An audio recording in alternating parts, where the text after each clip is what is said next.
여러분, 요즘 안티에이징 말고 저속 노화라는 말 들어보셨어요? 이게 단순히 주름을 좀 펴고 이런 차원을 넘어서요. 우리 몸의 노화 시계 자체를 의식적으로 아주 천천히 돌려보자는 개념이더라고요. 오늘 저희가 여러분과 함께 깊이 파고들 자료들이 바로 이 저속 노화에 대한 일종의 종합 보고서입니다. 네, 특히 자료들이 공통적으로 지적하는 게 있어요. 바로 현대 사회가 가속 노화라는 보이지 않는 위기에 직면했다는 진단이죠. 가속 노화요? 네, 초과공식품, 만성적인 수면 부족, 끊임없는 스트레스 이런 것들 때문에 요즘엔 20, 30대에서도 당뇨나 고혈압 같은 예전엔 중장년층의 질병이라 생각했던 것들이 폭발적으로 늘고 있거든요. 맞아요. 그래서 오늘은 이 자료들을 바탕으로 서울아산병원 정의원 교수의 연구를 중심으로 저속 노화의 과학적 원리가 대체보고 당장 우리 식탁에서 실천할 수 있는 방법은 또 뭔지 아주 깊게 한번 파헤쳐 보려고 해요. 가속 노화 페달에서 이제 발을 좀 떼고 싶은 분들이라면 오늘 저희와 함께 확실한 로드맵을 그려보실 수 있을 겁니다. 좋습니다. 그럼 먼저 근본적인 질문부터 시작해야겠죠. 도대체 무엇이 우리를 이렇게 빨리 늙게 만드는 걸까요? 자료에서는 크게 세 가지 엔진이 있다고 지목하는데 그 첫 번째가 바로 혈당 스파이크라고요. 네, 가장 강력한 엔진이라고 할 수 있죠. 우리가 흰 쌀밥이나 빵, 설탕이 든 음료수 같은 정제 탄수화물을 먹으면 혈당이 말 그대로 롤러코스터처럼 수직 상승합니다. 아, 롤러코스터처럼요? 문제는 이게 반복될 때 시작돼요. 우리 몸은 이걸 감당하려고 인슐린을 과도하게 분비하고 결국엔 인슐린이 제 기능을 못하는 인슐린 저항성 상태에 빠지게 됩니다. 그럼 혈액 속에 미처 처리되지 못한 당들이 그냥 막 떠다니게 되는 거군요. 바로 그겁니다. 그리고 그 남은 당이 우리 몸의 단백질과 만나서 끈적끈적하게 엉겨붙는데 이걸 최종당화 산물, AGS, 쉽게 말해 당 독소라고 부릅니다. 당 독소요? 말이 좀 무서운데요. 이게 그냥 밀가루나 흰 쌀밥을 먹을 때마다 몸에 차곡차곡 쌓이는 건가요? 그럼 평생 밥 먹고 살아온 한국 사람들은 몸에 독소가 가득 차 있다는 뜻인지 조금 과장된 표현은 아닐까요? 아주 날카로운 질문이신데요. 물론 우리 몸에는 이걸 처리하는 방어 시스템이 있습니다. 하지만 현대인의 식단은 그 처리 용량을 아득히 넘어설 만큼 많은 당 독소를 만들어내는 게 문제죠. 아, 이게 피부 콜라겐에 달라붙으면 탄력을 잃고 주름이 생기는 거고요. 혈관에 쌓이면 혈관이 딱딱해지는 동맥경화가 뇌에 쌓이면 인지 기능을 떨어뜨리는 원인이 됩니다. 정의원 교수가 괜히 이걸 가속 노화의 페달을 맹렬히 밟는 행위라고 표현한 게 아니죠. 혈당 스파이크가 노화의 페달을 밟는 행위라는 건 이제 확실히 알겠습니다. 그런데 자료를 보니 이게 끝이 아니더군요. 설령 우리가 설탕을 피한다고 해도 우리 세포 안에 있는 또 다른 과속 스위치가 켜져 있을 수 있다고요? 그게 바로 mTOR라는 거죠. 맞습니다. mTOR는 우리 몸의 성장 신호등이라고 생각하시면 쉬워요. 영양분이 풍부하게 들어오면 녹색불을 켜서 세포 성장을 촉진하는 역할을 하죠. 성장기 아이들에게는 반드시 필요한 스위치입니다. 그러니까 우리 몸의 세포를 하나의 집이라고 본다면 mTOR는 인테리어 공사 스위치 같은 거군요. 성장기에는 계속 집을 확장하고 꾸며야 하니 켜두는 게 맞지만 성인이 된 후에도 계속 켜두면 대청소를 할 시간이 전혀 없는 거네요. 쓰레기는 쌓여가는데 말이죠. 정확한 비유입니다. 그 세포 대청소가 바로 자가포식이고요. 낡고 병든 세포 소기관들을 스스로 청소해서 재활용하는 시스템이죠. 아, 자가포식? 네. 그런데 mTOR 스위치가 계속 켜져 있으면 이 자가포식 기능이 억제됩니다. 현대인의 문제는 식사 때가 아닌데도 수시로 들어오는 간식, 야식, 달콤한 음료 때문에 이 스위치를 내릴 틈도 없이 계속 켜둔다는 데 있습니다. 특히 붉은 고기나 가공육, 유제품, 단순당이 이 스위치를 계속 자극하는 주범으로 꼽히죠. 정말 쉴 틈 없이 우리 몸을 늙게 만드는군요.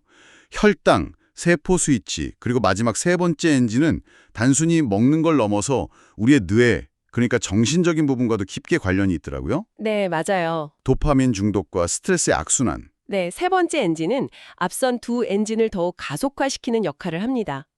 요즘 유행하는 숏폼 컨텐츠나 마라탕으로처럼 극단적으로 자극적인 음식들은 우리의 뇌의 보상 회로를 혹사시켜요. 더 강하고 즉각적인 쾌락에만 반응하게 만들죠. 아, 이렇게 되면 일상적인 스트레스에 대한 내성이 약해지고 스트레스 호르몬인 코르티솔 수치가 만성적으로 높아집니다. 코르티솔은 그 자체로 혈당을 높이고요. 결국 스트레스 받아서 잠 못 자고 잠 못 자서 피곤하니까 또 빠리고 자극적인 음식 찾게 되고 정말 끝없는 악순환이네요. 자, 그럼 이 지긋지긋한 악순환의 고리를 어디서부터 끊어야 할까요? 자료에 따르면 다행히도 우리에겐 이미 꽤나 훌륭한 내비게이션이 있더라고요. 그렇습니다. 정의원 교수가 제안하는 한국형 저속노화 식단은 완전히 새로운 게 아니라 이미 수십 년간 과학적으로 효과가 검증된 식단들의 장점을 모아놓은 것에 가깝습니다. 아, 그렇군요. 그 뿌리에는 올리브 오일, 채소, 생선 위주의 지중해식 식단과 고혈압 예방을 위해 개발된 대시 식단이 있죠. 둘 다 핵심은 같아요. 통곡물, 채소, 과일, 콩류 같은 식물성 식품을 충분히 먹고 가공식품과 붉은 고기는 줄이는 겁니다. 그중에서도 특히 뇌 건강에 초점을 맞춘 마인드 식단이 정말 흥미로웠습니다. 뇌 나이를 7.5년이나 젊게 만드는 효과가 있었다고요. 잠깐만요. 7.5년이요? 이건 거의 시간을 되돌리는 수준인데요. 이게 정말 가능한 수치입니까? 어떤 연구에서 나온 결과죠? 놀라실만 하죠. 미국 하버드 공중보건대학원을 포함한 여러 기관의 공동 연구 결과입니다. 마인드 식단은 지중해식과 대시 식단의 핵심을 가져오되 뇌 건강에 특히 더 좋은 음식과 나쁜 음식을 명확하게 규정했어요. 오, 반드시 챙겨 먹으라고 강조하는 건 딱 두 가지입니다. 첫째, 케일이나 시금치처럼 비타민 K와 엽산이 풍부한 녹색 잎채소. 둘째는 블루베리처럼 항산화 물질인 안토시아닌이 가득한 베류류입니다. 그럼 반대로 뇌 건강에 최악인 음식도 있겠네요. 네, 뇌 건강에 해로운 5가지 식품군으로 명시하고 엄격히 제한합니다. 붉은 고기, 버터와 마가린, 치즈, 튀김류, 그리고 디저트 같은 단 음식이죠. 아, 이 원칙을 잘 지킨 그룹은 알츠하이머 발병 위험이 무려 53%나 낮아졌다는 연구 결과도 있습니다. 와, 53%라니. 여기서 한 단계 더 나아간 초록 지중해식 식단이라는 것도 있던데요. 이건 또 뭔가요? 네, 기존 지중해식 식단에 폴리페놀 섭취를 극대화하기 위해 3가지를 더한 건데요. 바로 호두, 녹차, 그리고 약간 생소할 수 있는 만카입니다. 물에서 자라는 렌틸콩이라고 불릴 정도로 단백질과 미네랄, 폴리페놀이 풍부한 작은 수생식물이죠. 이 18개월간의 임상시험 결과 이 식단을 따른 그룹은 뇌의 기억 중추인 해마의 위축 속도가 눈에 띄게 느려졌습니다. 좋습니다. 가속노화의 주범들도 알아봤고 어떤 식단이 우리의 내비게이션이 되어줄지도 확인했습니다. 그럼 이제 가장 중요한 실제 도로 위에서 어떻게 운전해야 하는지를 알아봐야겠죠? 한국인의 주식인 밥부터 핸들을 잡아보겠습니다. 정의원 교수가 제안하는 프로토콜의 핵심은 바로 이 밥의 질을 바꾸는 거였어요. 맞습니다. 그 유명한 저속노화 잡곡밥의 황금 비율, 바로 4.222입니다. 4222. 네, 렌틸콩 4, 귀리 2, 현미 2, 그리고 백미 2의 비율로 섞는 거죠. 왜 하필 이 비율인 건가요? 각자 역할이 있을 것 같은데요. 정확합니다. 핵심 플레이어는 단연 렌틸콩입니다. 단백질과 식이섬유 함량이 월등히 높아서 식후 혈당이 치솟는 걸 가장 강력하게 막아주죠. 아, 렌틸콩의 핵심이군요. 네, 귀리는 베타글루칸 성분이 혈중 콜레스테롤을 낮춰주고 현미는 각종 비타민과 미네랄을 공급합니다. 그리고 백미를 이만큼 남겨둔 건 좀 현실적인 이유예요. 식감을 부드럽게 유지해서 너무 거칠다는 이유로 포기하지 않고 꾸준히 실천할 수 있도록 하는 일종의 전략적 타협인 셈이죠. 아, 꾸준히 하기 위해서. 그렇죠. 단, 혈당을 급격히 올리는 찹쌀은 반드시 피해야 합니다. 단순히 섞기만 하는 게 아니라 밥을 짓는 방법에도 과학이 숨어 있다군요. 네, 2가지가 중요합니다. 첫째, 렌틸콩엔 최소 1시간 이상 충분히 불려야 해요. 렉틴이라는 성분 때문에 가스나 복통을 유발할 수 있는데 불리는 과정에서 대부분 제거됩니다. 아, 불려야 하는군요. 네. 둘째, 압력밥솥의 잡곡 모드를 사용하는 것이 좋습니다. 높은 압력으로 찌면 곡물의 세포벽이 파괴되면서 소화 흡수율은 높아지지만 혈당은 천천히 오르게 됩니다. 자료에서 본 팁 중에 가장 신기했던 건 밥을 냉장고에 보관했다가 데워 먹으라는 거였어요. 하지만 솔직히 갓 지은 뜨끈한 밥맛을 포기하기는 쉽지 않잖아요. 맛이나 식감에서 손해보는 건 없을까요? 매일 실천할 만한 가치가 정말 있는 건지 궁금한데요. 충분히 가치가 있습니다. 밥을 지을 때 올리브 오일을 1스푼 넣고 지은 밥을 냉장 보관했다가 다시 데우면 저항성 전분이라는 성분이 늘어납니다. 저항성 전분. 네, 이름 그대로 소장에서 소화되지 않고 대장까지 내려가서 장내 유익균의 먹이가 되는 전분이죠. 이게 혈당 반응을 한 번 더 낮춰지는 효과를 냅니다. 물론 갓 지은 밥보다 식감이 약간 떨어질 수는 있지만 저속노화 밥 자체가 찰기보다는 고소한 맛으로 먹는 것이기 때문에 익숙해지면 큰 차이를 느끼지 못하는 분들이 많습니다. 알겠습니다. 이론은 이제 완벽한 것 같은데 이걸 바쁜 일상 속에서 매일 실천하는 건 또 다른 문제죠. 지금부터는 실전편으로 들어가서 오늘 하루를 저속노화 라이프 스타일로 살아본다고 가정하고 함께 시뮬레이션을 해보면 어떨까요? 좋은 방법이네요. 그럼 아침부터 시작해 볼까요? 네. 아침은 늘 시간이 없어서 거르거나 빵 한 조각으로 때우기 일쑤인데요. 그럴 때 자료에서 추천하는 최고의 메뉴가 바로 토마토 달걀 볶음입니다. 5분이면 충분해요. 5분이요? 네, 달걀로 양질의 단백질을 보충해서 포만감을 주고 토마토의 강력한 항산화 성분인 라이코펜은 기름과 함께 가열할 때 흡수율이 극대화되니 그야말로 완벽한 조합이죠. 여기에 저속노화밥을 조금 곁들여도 좋고요. 점심시간은 정말 가속노화의 지뢰밭이라는 표현이 딱 맞아요. 특히 직장인들은 선택지가 별로 없잖아요. 그렇죠. 그래서 도시락이 가장 좋은 대안이 될 수 있습니다. 여러 칸으로 나뉜 도시락보다는 저속노화 밥을 바닥에 깔고 그 위에 채소볶음이나 두부, 닭가슴살 같은 단백질 반찬을 덮밥처럼 올리는 한 칸 도시락 형태가 만들기도 편하고 영양 균형도 맞추기 좋습니다. 아, 한 칸 도시락. 양배추 참치 쌈밥 같은 메뉴도 훌륭하고요. 도시락 쌀 시간조차 없을 때 결국 편의점으로 달려가게 되는데 여긴 정말 위험한 곳이죠? 하지만 잘 찾아보면 보석 같은 메뉴들이 있습니다. 일단 통밀이나 잡곡식빵을 쓴 샌드위치를 고르는 게 좋고요. 최근에는 렌틸 콩밥이나 곤약 현미밥이 포함된 닭가슴살 도시락도 꽤 잘 나옵니다. 오, 요즘엔 그런 것도 있군요. 네, 반면 이것만은 피해야 하는 최악의 조합이 있어요. 바로 흰쌀밥 더하기 튀김 반찬 더하기 설탕이 많이 들어간 볶음김치 조합입니다. 아, 방금 제 최애 점심 메뉴가 사형 선고를 받은 기분이네요. 정말 알면서도 피하기가 참 어렵습니다. 그럼 외식은요? 회식이라도 잡히면 정말 답이 없는데요? 지혜가 좀 필요하죠. 예를 들어 비빔밥을 먹는다면 밥을 반만 넣고 나물을 듬뿍 넣어달라고 요청하고 샤브샤브는 고기와 채소는 마음껏 먹되 마지막에 나오는 칼국수와 죽은 과감히 생략하는 겁니다. 아, 마지막 국수와 죽을 포기하는군요. 네, 회덮밥을 먹을 땐 초고추장을 절반만 넣는 식으로요. 자긴 변하지만 결과는 크게 다릅니다. 고기가 먹고 싶을 땐 굽거나 튀기는 대신 채소를 깔고 찌는 방식의 무수분 수육을 선택하면 당독소 생성을 최소화할 수 있습니다. 하루를 잘 버텼네요. 그런데 자료들은 저속노화가 단순히 먹는 문제에서 끝나지 않는다고 계속 강조하고 있어요. 식단, 수면, 스트레스 관리, 운동이 하나의 톱니바퀴처럼 맞물려 돌아가는 라이프 스타일 리셋이 필요하다고요. 맞습니다. 이 톱니바퀴 중 하나라도 빠지면 전체가 삐걱거리게 되죠. 특히 수면 부족은 그 자체로 가속노화 직행열차나 다름없습니다. 직행열차? 네, 밤에 잠을 제대로 못 자면 식욕을 억제하는 렙틴 호르몬은 줄고 식욕을 촉진하는 그렐린 호르몬은 늘어나요.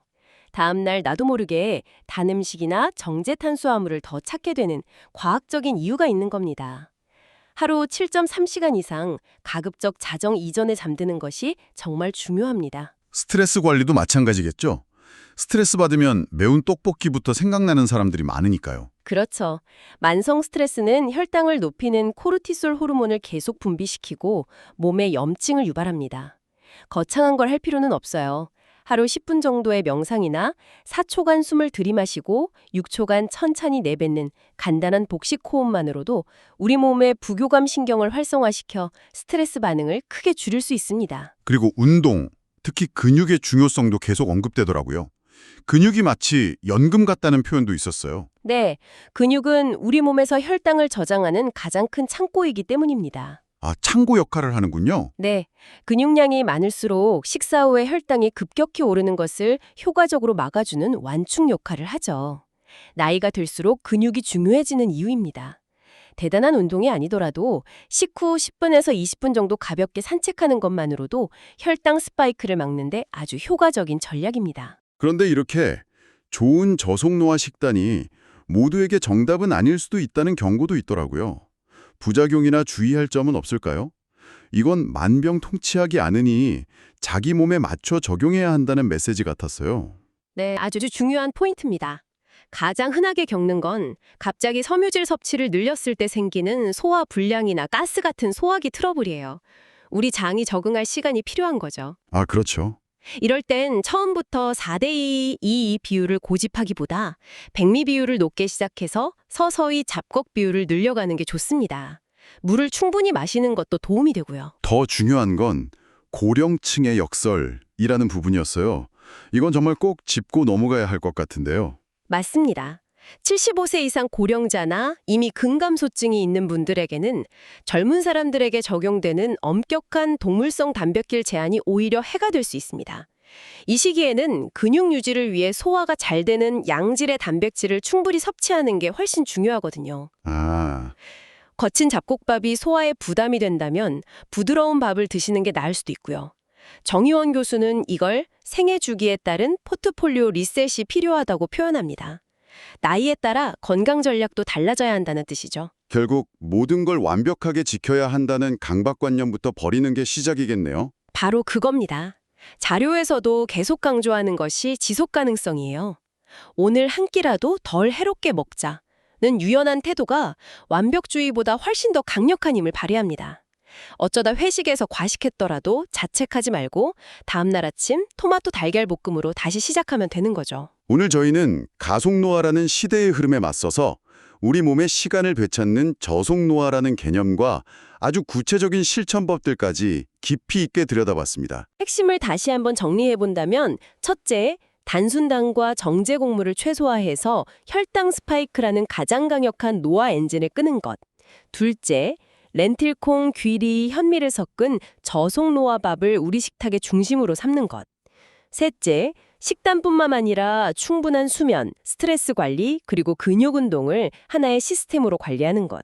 그리고 마지막으로 자신의 나이와 건강 상태에 맞춰 유연하게 적용하는 지혜가 필요하다는 것입니다. 자료의 한 구절이 계속 마음에 남습니다. 지금 당신의 식탁 위에 놓인 접시가 당신의 내일, 그리고 당신의 노년을 결정한다. 정말 무섭기도 하고 한편으로는 희망적이기도 한 말인 것 같아요. 그렇죠. 여기서 한 걸음만 더 나아가 이런 질문을 드리고 싶습니다. 오늘 우리는 건강을 위해 무엇을 더 할지에 대해 많이 이야기했잖아요. 반대로 오늘 당장 당신의 삶에서 딱 하나만 뺀다면 무엇을 선택하시겠습니까? 영원히가 아니라 딱 일주일만이라도요. 오후에 무심코 마시는 달콤한 커피일 수도 있고 잠들기 전 30분 동안 스마트폰을 보는 습관일 수도 있습니다. 그 작은 빈자리를 만들어냈을 때 당신의 몸과 마음이 정말로 원하는 것은 무엇인지 한번 조용히 귀 기울여 보는 건 어떨까요?